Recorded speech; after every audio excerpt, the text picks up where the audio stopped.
Bienvenidos a esta edición de Sábados Culturales que vamos a dedicar al tema asesinatos políticos a raíz de este asesinato de Charlie Kirk. Y a propósito, en el momento en que estoy empezando a grabar este programa, hace unos pocos minutos atrás, se capturó al asesino, un joven de 22 años llamado Tyler Robinson, que aparentemente pertenecía o pertenece a sensibilidades de determinado tipo, puesto que se encontraron en las vainas de las balas del rifle un mensaje: tómate esta fascista. Bueno, ya conocen el lenguaje.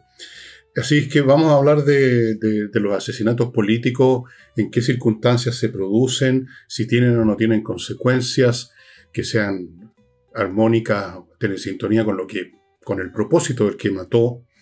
Y vamos a partir con Charlie Kirk, que es quién era este Charlie Kirk asesinado.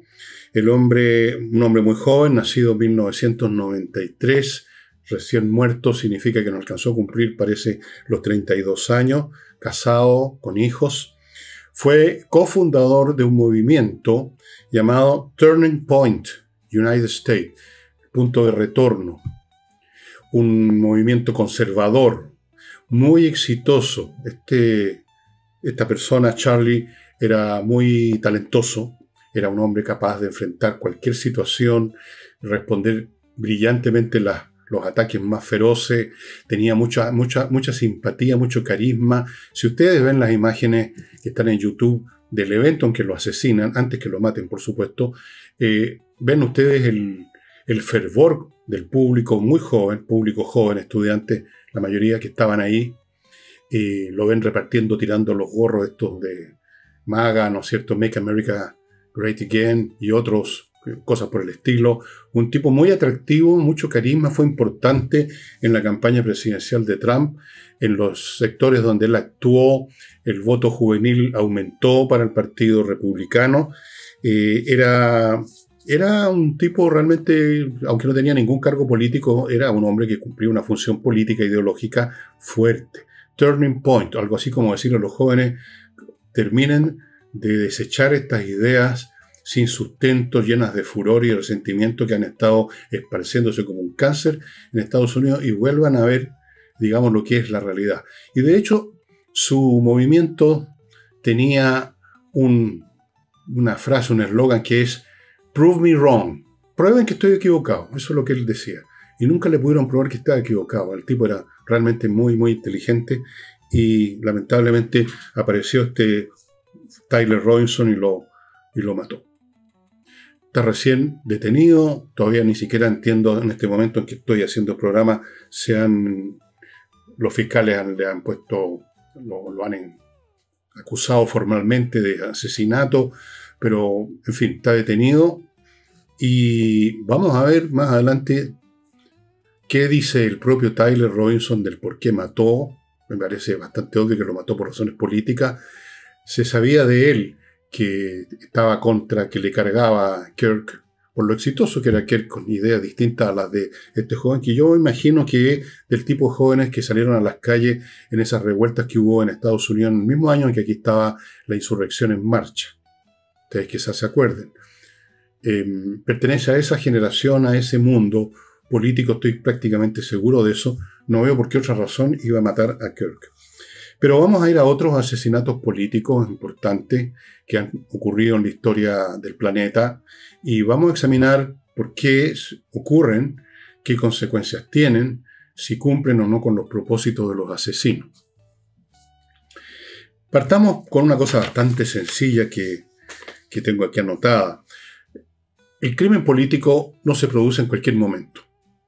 No puede ocurrir, podría ocurrir que por razones personales alguien mata al prójimo, a una persona que es político, pero no lo está matando por eso, sino que por otra razón. Pero normalmente el crimen político tiene un objetivo político, no personal. Se trata de promover una causa o de dificultar el desarrollo de otra. Y esto ocurre no en cualquier momento, de las eternas disputas y conflictos que hay entre distintas visiones del mundo, sino que cuando éstas han llegado a un nivel que se ha exacerbado el conflicto y la polarización. Todos los casos que les voy a contar acá tienen esa característica de que se han producido en un momento crítico. El primero de ellos, no voy a hablar mucho de él porque lo he tocado en distintos programas, el asesinato de Julio César. Para ser breve, lo matan en el año 44 a.C., una conspiración de senadores de la oligarquía política romana que creían que él quería convertirse en rey y ellos querían mantener la república, o más bien dicho, su república oligárquica. Y entonces, para evitar que César se coronara, a pesar de que había rechazado la oferta de corona real 2 veces a uno de sus lugartenientes, a Antonio. El hecho es que lo matan y eso tuvo consecuencias. Fue impedido que alguien llegara a coronarse rey, emperador o cualquier cosa que no estuviera en sintonía con la república. No lo logró. Se inició un periodo no muy largo de luchas civiles y finalmente se instauró lo que se llamaría el Principado, con Augusto a la cabeza, con Octavio, luego convertido en Augusto por los propios senadores que seguramente eran socios, cómplices, aunque sea, habrían dicho Piñera, pasivo del asesinato de César. Eso, entonces, es el caso de una sociedad que está en una situación muy extrema, porque efectivamente la República está en problema, parecía que ya era inviable. Durante el último siglo la República, los conflictos eran cada vez más agudos, más violentos entre distintas facciones de la clase alta, y por el tema de las reformas, por el tema de los derechos políticos de las zonas que no eran Roma, dentro de Italia, etc. Un asesinato político del cual hemos hablado en otra oportunidad, así que no continúo. Voy a hablarles ahora de otro que ustedes probablemente no conozcan, salvo los que estudian historia, y que también se produce en un momento crítico en la historia de Francia. Durante buena parte del siglo XVI, Francia estuvo tremendamente dividida por el tema religioso. Se había instaurado parcialmente una sustantiva feligresía protestante. Recordemos que el protestantismo parte con Lutero a principios del siglo XVI. Había crecido más o menos sustantivamente en Francia, habían bastantes protestantes y se suponía que Francia era un país católico. Estas diferencias religiosas, que siempre son muy ásperas, muy conflictivas, encienden mucho los ánimos porque abarcan en la totalidad de la persona, se mezclaron nada más con otro tipo de conflictos y de situaciones políticas y llevaron a un siglo XVI muy conflictivo, con muchos crímenes, con mucho despelote, hasta que el rey Enrique IV se convierte en rey de Francia, que era un tipo inteligente, conciliador, pragmático, y logra conciliar, arreglar políticamente este conflicto, pero el conflicto estaba todavía presente en el alma de muchos franceses, y un católico fanático, creo que se llamaba Ravaillac, lo acuchilló y murió al cabo de un rato, no murió instantáneamente. Y esta muerte sí tuvo una consecuencia. Debilitó los esfuerzos de pacificación entre católicos y protestantes y, por lo tanto, reencendió el conflicto religioso, o sea, tuvo efectos. Y en este caso, si el propósito del asesino era impedir esta pacificación y mantener una situación tensa que efectivamente después, con Luis XIV más adelante, se convertiría en hecho, logró su propósito.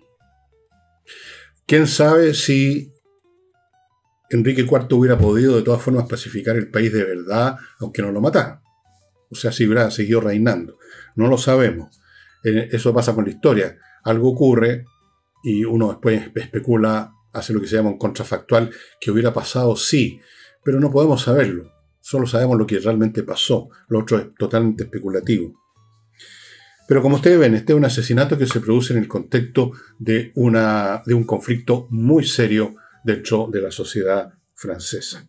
Y antes de continuar, amigos, con otros asesinados y las consecuencias, asesinatos políticos, permítanme recordarles algunos de mis sponsors de día de día sábado y aprovecho la oportunidad de agradecer a la gente que se ha estado sumando a Patreon y a Flow para que este programa pueda continuar porque se nos está haciendo cada vez más difícil.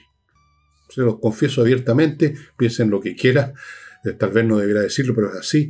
Así que las personas que entran a Patreon y se ponen con $2 o $3 al mes nos ayudan a mantener este programa. Dicho lo cual, entro ahora a los anuncios. A los que quieran invertir en Estados Unidos, el mercado más seguro del mundo, hay una oportunidad con una empresa constructora que fundó un chileno y que hace años atrás, 10, 15 años, y que ha prosperado mucho, pero quiere seguir creciendo. Los verdaderos empresarios quieren seguir creciendo. No se convierten en rentistas simplemente a vivir de las rentas de lo que ya tienen. Quieren crecer, tienen nuevos proyectos. Eso es lo que hace de un empresario un empresario. Bueno, este empresario creó una empresa que se llama Leblon Construction Inc. en San Diego, California. Ha sido muy exitosa, ha construido muchísimos establecimientos de todo tipo, pero quiere seguir creciendo y para eso llama a quienes quieran invertir con él. La inversión mínima son $2 millones. Mucha plata para usted y para mí, pero no para los inversionistas que se manejan en esas escalas de plata. Inversión interesante y segura. La rentabilidad es alta y el mercado norteamericano es el más seguro del mundo de todas maneras. Leblon Construction Inc. Ustedes se pueden comunicar con él, con la empresa y finalmente con el dueño en leblonconstruction.com. ¿Ok? Y ahora continúo con Galpones BIM. Este es un grupo de ingenieros, calculistas, que se han dedicado a diseñar, a calcular cientos, ya llevan más de 500 galpones de todo tipo para industrias, para servicentros, en fin, allí donde se necesita un galpón, que puede ser enormemente grande, enormemente alto o más pequeño, ellos hacen los cálculos, hacen el diseño para que tenga un galpón seguro y eficiente.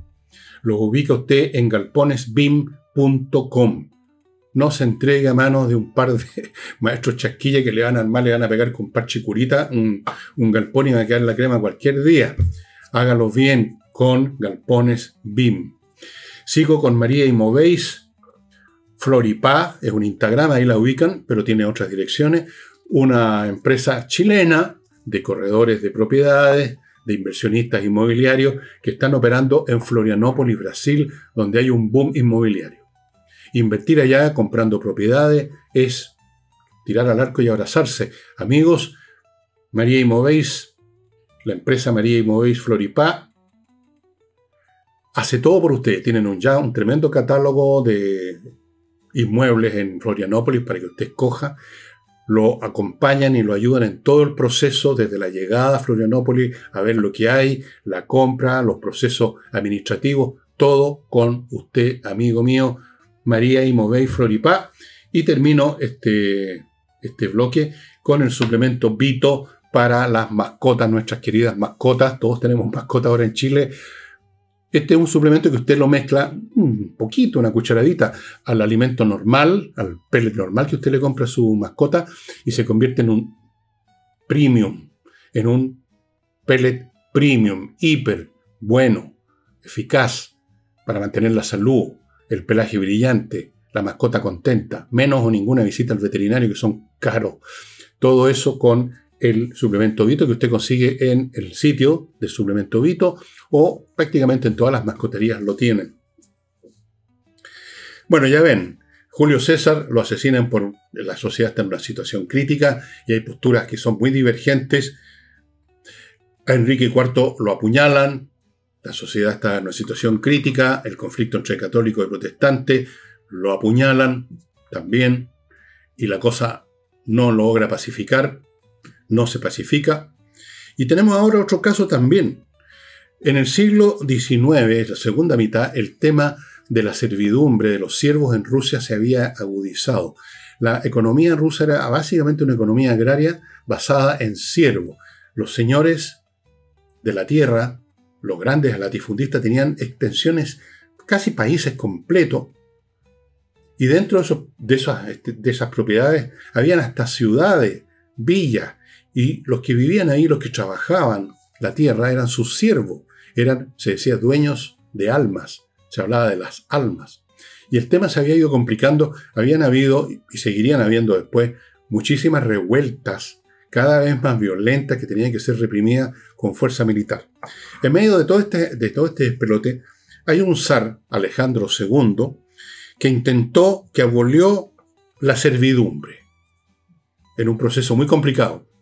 Cómo se hacía, eran millones y millones, cómo se entregaba la tierra si se les entregaba, cómo se pagaba, cómo se compensaba a los dueños, en fin. Lo asesinaron.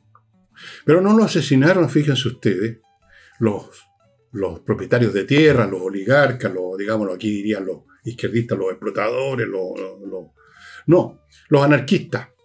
Porque los anarquistas tenían la lógica de que un gobernante reformista era malo para su causa porque podía anestesiar los problemas y entonces no iba a quedar espacio para la verdadera reforma, en este caso la destrucción del Estado.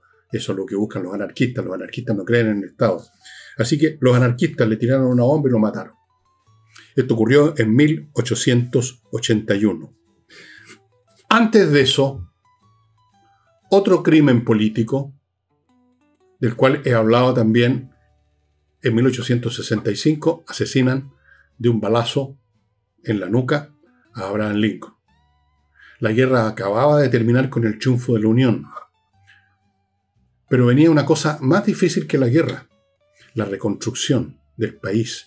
Volver a unificarlo, reconstruirlo no solamente materialmente, lo que se había destruido, sino que reconstruir la estructura social, la unión, la unidad nacional. Y para eso, Lincoln y su mano derecha, que era Stanton, un secretario del gabinete de él que había sido muy eficiente. Hay, entre paréntesis, una película, si no me equivoco, en Netflix sobre el asesinato de Abraham Lincoln, y ahí aparece este personaje siendo prácticamente el policía que encuentra al asesino. Bueno, tuvo muchas consecuencias. Lo asesina un actor, medio picantón. Uno diría tardíamente, ya la guerra había terminado, no iba a causar ningún efecto, ya había sido derrotado. El sur el asesino era partidario, era simpatizante de la causa de la Confederación. Así que era un asesinato, digamos, que no tenía mucho sentido. Pero tuvo tremendas consecuencias, amigos, hasta casi el día de hoy. Porque resulta que si Abraham Lincoln hubiera vivido, si no hubiera sido asesinado, él, junto con Stanton, tenía planes para reconstruir el sur que hubieran significado realmente una reconstrucción, porque en su plan, aunque había moderación, tenía la clara decisión y la clara visión de que era preciso quebrar el espinazo ideológico y político de la casta gobernante del sur, los que habían sido dueños de esclavos, los que manejaban la política, los que habían iniciado la secesión, porque de lo contrario todo habría sido en vano. Él estaba listo para realmente reconstruir y eso significaba, digamos, vencer espiritualmente, neutralizar a esa casta. Bueno, matan a Lincoln, lo sucede el vicepresidente Andrew Jackson, me parece que es Andrew, pero Jackson el apellido, que era incluso simpatizante, a pesar de que era vicepresidente, pero no era simpatizante de los hombres de color, como diríamos ahora, los niggers, como decían entonces.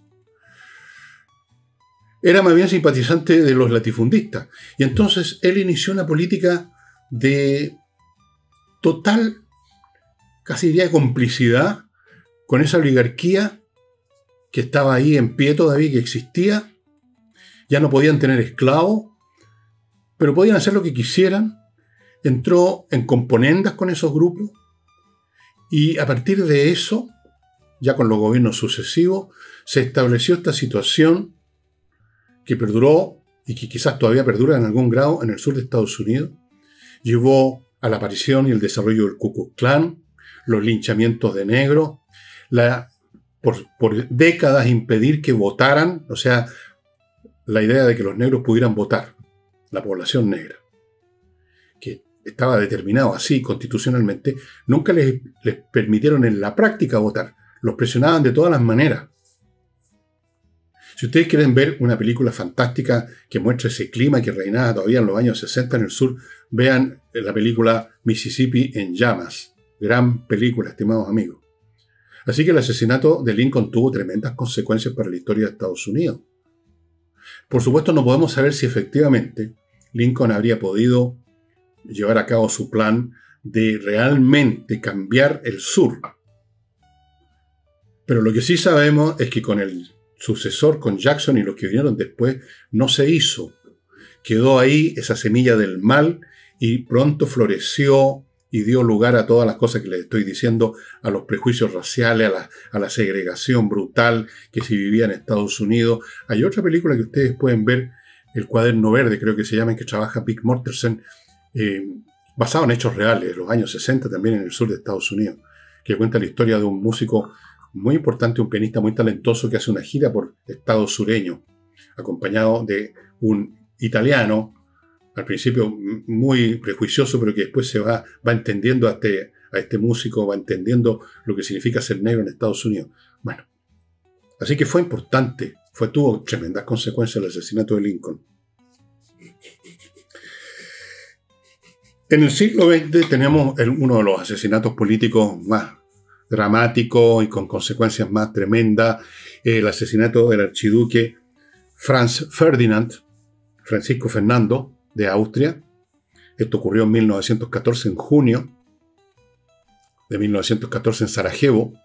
Lo mató un activista serbio, Gavrilo Princip, un tontón veinteañero. Los jóvenes son siempre los que entran en estas causas fanáticas y están dispuestos a cualquier cosa. Los viejos no, en general no tienen ánimo, no tienen ganas y no tienen ilusiones sobre nada como para matar a alguien creyendo que eso va a producir algún beneficio. Bueno, por este asesinato partió la Primera Guerra Mundial, nada menos. Habían otros factores que estaban en juego, por supuesto. O sea, si no hay cierta situación, el asesinato de Francisco Fernando no produce una guerra mundial. Pero a su vez el asesinato de Francisco Fernando fue la chispa que encendió el polvorín que ya estaba, pero podía no haber explotado sin el asesinato. Podían haber pasado muchas cosas, una vez más, contrafactuales, no sabemos. No sabemos qué habría podido pasar.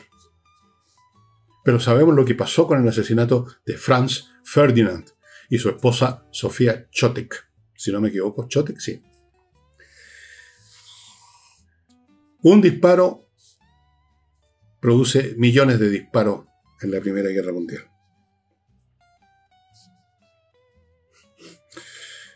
Después de la Primera Guerra Mundial, que los alemanes perdieron, Alemania entró en una situación muy crítica. Habían sido derrotados en una guerra, no me imagino que más crítico que eso para una nación, vivir la continuación de una guerra perdida. O sea, brutal. Y aquí se produjo en el año 19 el asesinato de 2 líderes revolucionarios alemanes, porque fue un despelote lo que pasó en Alemania después de terminar la guerra. Distintas facciones trataron de hacerse del poder, entre ellos los comunistas, y habían 2 bastante famosos, uno de ellos incluso que escribió una serie de obras, Rosa Luxemburgo. Si algún comunista está viendo este programa, supongo que sabe quién es Rosa Luxemburgo, y el otro era su pololo, el pololo de la Rosa, tenían relaciones eróticas, sentimentales, románticas y también políticas, Karl Liebknecht. Los mataron. Unos oficiales alemanes les volaron la cabeza. ¿Qué consecuencias tuvo esto en medio de todas las muchas consecuencias que tenía para Alemania la derrota en la Primera Guerra? Bueno, con la muerte de estos 2 personajes, según los analistas, se perdió la posibilidad de una izquierda marxista distinta a la soviética. Y eso a su vez tuvo consecuencias, porque una consecuencia produce otra consecuencia. Esto es como estas fichas de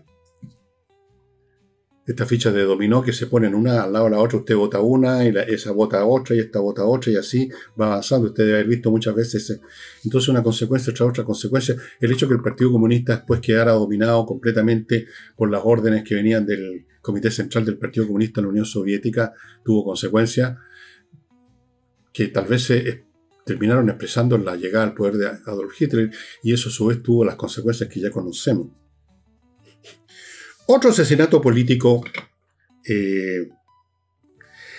que tuvo consecuencias complejas fue el que se produjo en el año 48 cuando mataron a Gandhi, Mahatma Gandhi, de unos balazos. Lo mató un radical, una vez más un fanático. La India estaba en crisis, se había recién convertido en una nación independiente el año 47, antes era parte del Imperio Británico, y habían toda clase de conflictos. Conflictos entre los partidarios de la religión hindú con los partidarios del Islam. Habían temas políticos, temas de clases sociales. Era un desbarajuste muy grande. En medio de todo esto, Mahatma Gandhi se manejaba más o menos para tratar de controlar estas situaciones. Y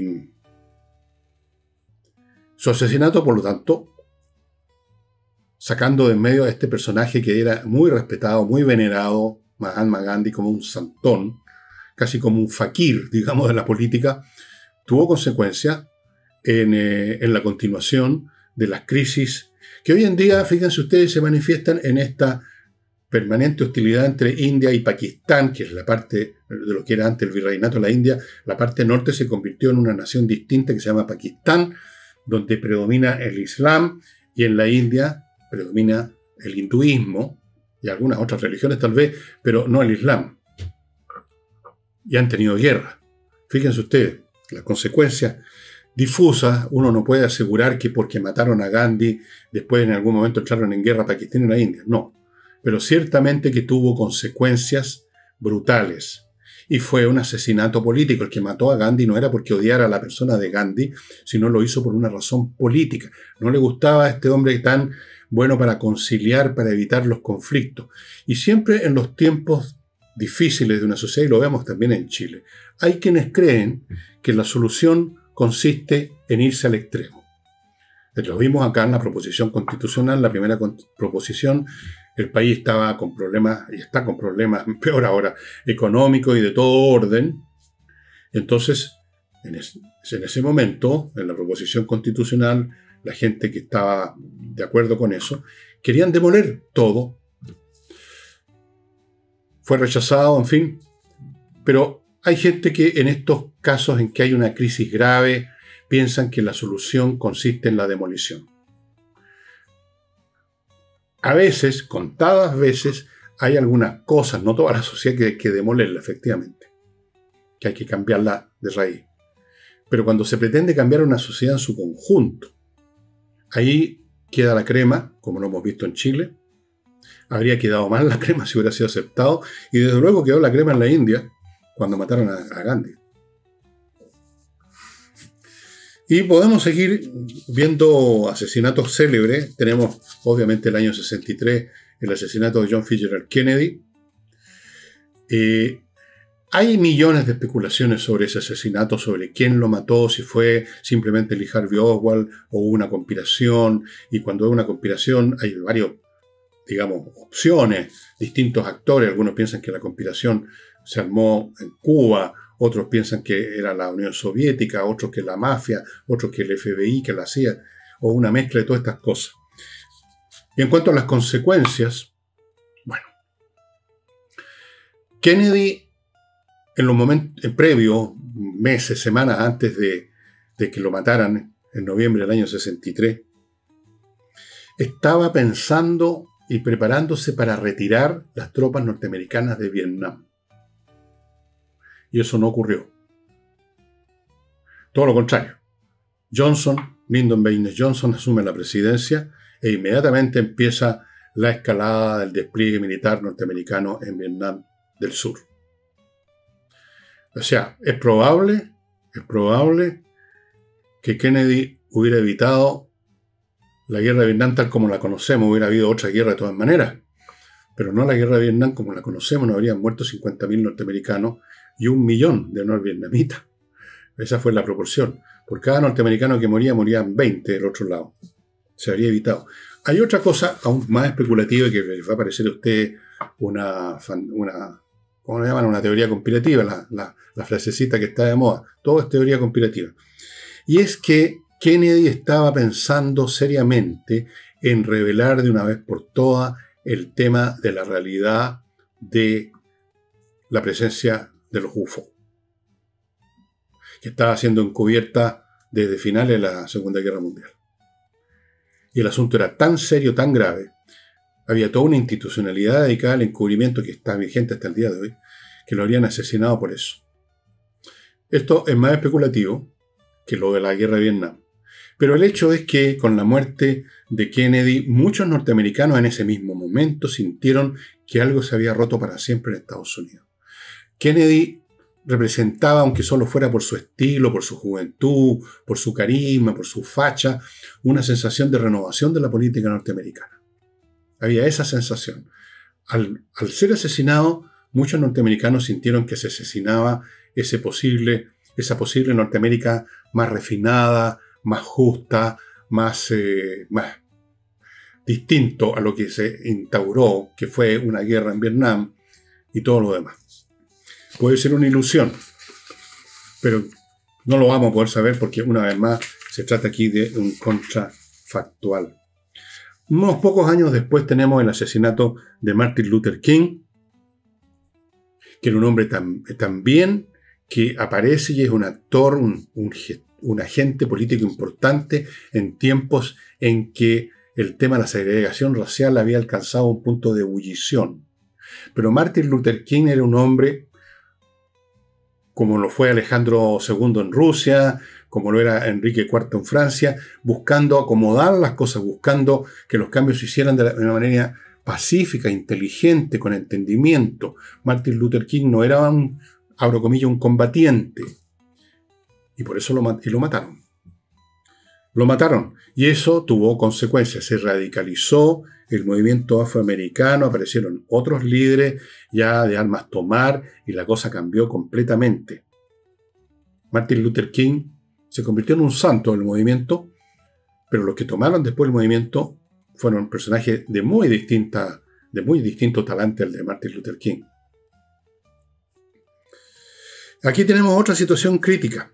Ahora, el próximo asesinato que vamos a hablar, quizás ustedes se acuerdan, porque incluso hay imágenes del momento en que lo asesinan, en un desfile militar. Anwar el-Sadat, que era el presidente egipcio, asesinado en 1981 por musulmanes islamistas, debido a que él había llegado a una paz, un entendimiento con Israel. No le perdonaron eso. Egipto había sido derrotado en la Guerra de los 7 Días, el 67, y luego el 73, me parece que fue la guerra esta del Yom Kippur. Ahí no está claro si fue derrotado Egipto o hubo una especie de empate o una derrota media. No fue tan desastroso como el 67, pero ciertamente Egipto no logró, digamos, su cometido. Y entonces aparece Anwar al-Sadat y llega a un acuerdo, firma la paz con los israelitas, y eso no se lo perdonaron. Y lo mataron.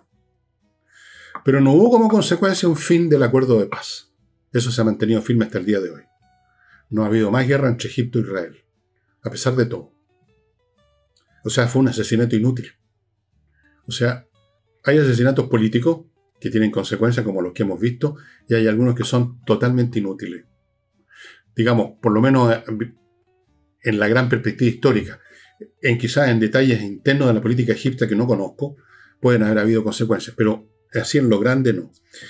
Luego tenemos otra persona, ahora del otro lado de Israel, asesinada también por llegar a un acuerdo de paz en Oslo. Me refiero a, no sé cómo se pronuncia esto, Yitzhak Rabin, o Yitzhak, no sé, Rabin, eso lo puedo pronunciar bien. Lo asesinaron en el año 95 un judío extremista, otro extremista. Los extremistas son las personas extremas en su idea y son, por lo tanto, lógicamente, los que están dispuestos de repente a usar la medida extrema de asesinar a alguien. Asesinó, le disparó por firmar los acuerdos de Oslo de paz. No me acuerdo con quién exactamente, ya no con Egipto, sino que con grupos islamistas, creo que con Al-Fatah, si no estoy seguro, pero me parece que con Al-Fatah. Y tuvo consecuencias. Congeló el proceso de paz con Palestina, marcó el inicio de un ciclo de desconfianza. Ustedes ven que, miren, que ha terminado el ciclo de desconfianza. Ahora ya era una guerra desatada a todo dar. Con el Hezbollah, con Hamas, con todo el mundo. Ya ven ustedes, amigos, que siempre estos asesinatos se producen en momentos críticos. Por eso que porque nuestro país vive, no voy a decir una situación crítica, pero una situación difícil como mínimo, yo creo que estaremos todos de acuerdo en eso. Muy difícil. Económicamente, políticamente, hay mucha divergencia, hay muchos rencores mutuos, hay mucha rabia. Entonces yo creo que si esta situación actual empeorara un poco más, vamos a ver quizás este tipo de cosas. Yo espero que no. Ahora, estas cosas no se pueden evitar simplemente así haciendo cálculos del tipo reunámonos, sentémonos en una mesa o vayamos al Te Deum y escuchemos todo, digamos, la prédica de los obispos de Talca o el obispo de Talca diciendo que somos todos hermanos. Hay veces que no se puede salir de esa trayectoria en un país. Y bueno, no sé, espero que estar equivocado completa y totalmente. Antes de continuar, amigos, les quiero recordar Oxibiota, el polvito que mezclado con agua se convierte en una colonia de bacterias aeróbicas con las cuales usted combate los malos olores de raíz, porque estas bacterias que usted ha creado en su cacerola destruyen las que inician la descomposición, que a su vez inicia el problema de los olores. La descomposición causa malos olores. Entonces usted vierte este producto, lo vaporiza según el caso, lo vierte, por ejemplo, en el fregadero de la cocina, se acabaron los problemas, lo vierte en la taza del water o en el desagüe de la tina de baño o lo vaporiza en el jardín, se acaban los problemas porque se destruyen las bacterias que producen la descomposición. Las bacterias buenas destruyen a las malas. Se obtiene en el sitio oxibiota.cl. Sigo con el arquitecto Diego Sándor, que los está esperando en la región de los lagos para construir o remodelar con el estilo, con el talento que él tiene y con la diligencia y la minuciosidad con que lleva a cabo la construcción con los viejos. Porque él se convierte en constructor, apenas usted da el vamos, él empieza a construir. Permítanme un momento.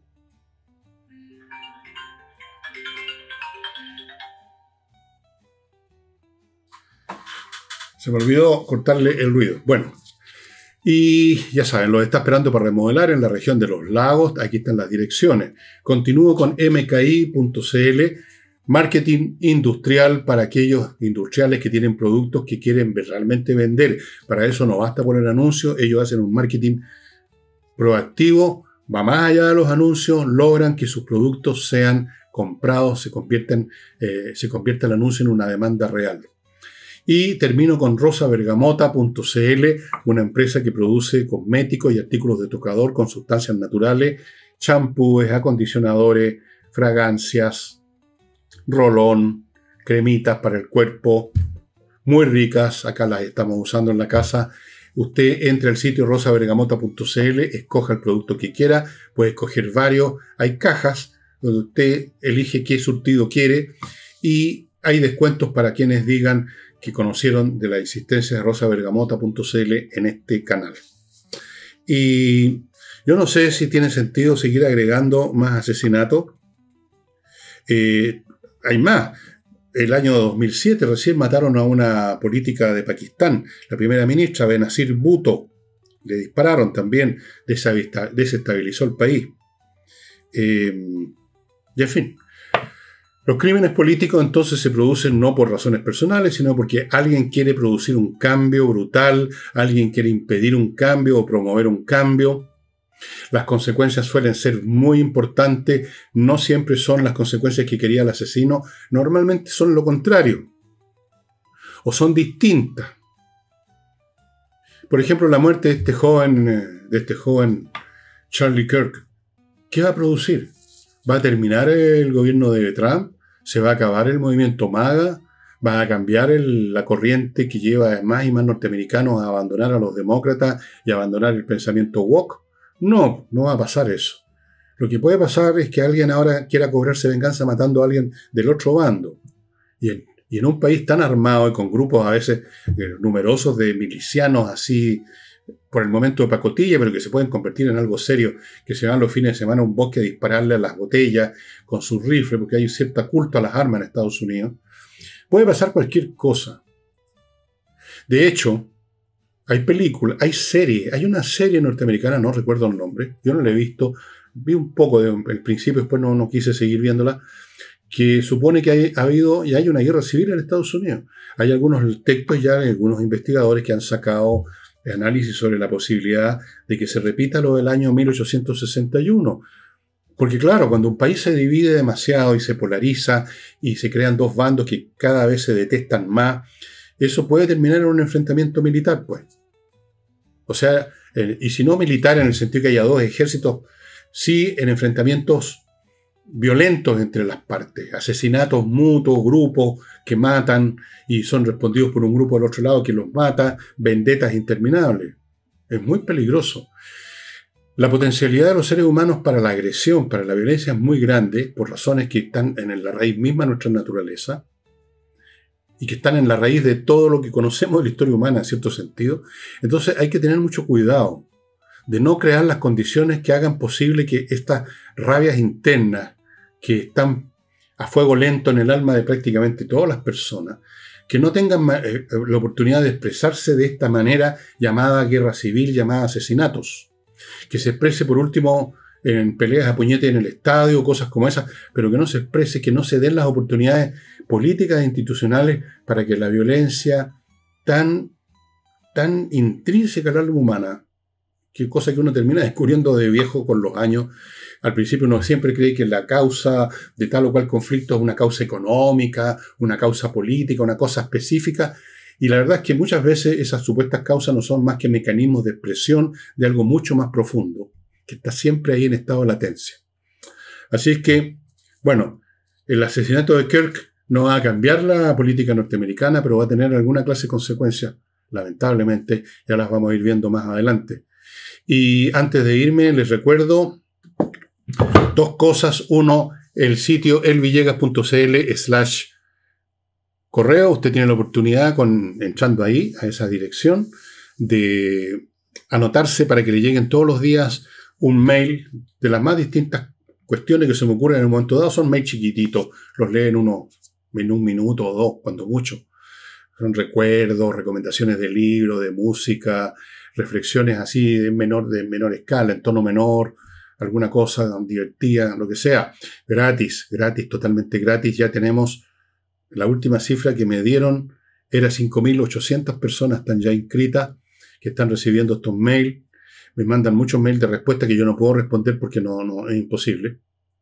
Muchas gracias. Y elvillegas.cl/tienda es donde ustedes pueden adquirir este libro o este libro de Francisco Saldívar, muy bueno, y otros muchos míos que están ahí todavía rezago de anteriores ediciones en grupos de A2, de A3, de A4, de A9, etcétera, precios muy convenientes, porque como les he dicho, estamos vaciando la bodega para dar espacio al nuevo libro que está ya en prensa y al que viene después, que está siendo editado. Vamos a tratar de sacar 2 libros este año, por lo menos va a salir uno, yo creo que van a salir los 2. Y entonces están muy rebajados los precios. Así que yo lo invito a que entre, a echar una mirada. Si no compra, ok, pero vea lo que hay, de repente se interesa. Y con eso, estimados amigos, termino el programa de hoy. Para mañana domingo buscaré algo interesante o por lo menos entretenido para ustedes. Por el momento no sé qué podría ser, ya se me ocurrirá algo. Y en un ratito más, apenas corte aquí, voy a escribir otro mail para los que están inscritos. Chao.